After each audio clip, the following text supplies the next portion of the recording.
EU foreign ministers are meeting to discuss policy and security issues.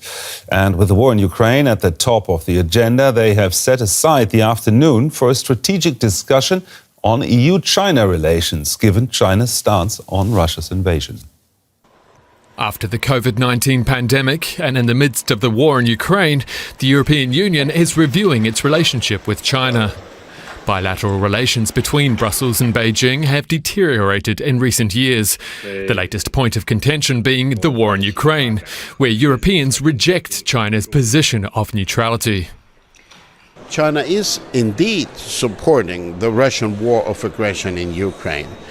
They do that diplomatically, they do that politically, they do that economically. They even allow some of their companies to sell goods to the Russians that can be used in enhancing their armaments. But there's still the consensus in Europe that the EU-China relations, which are largely based on trade, are simply too big to fail.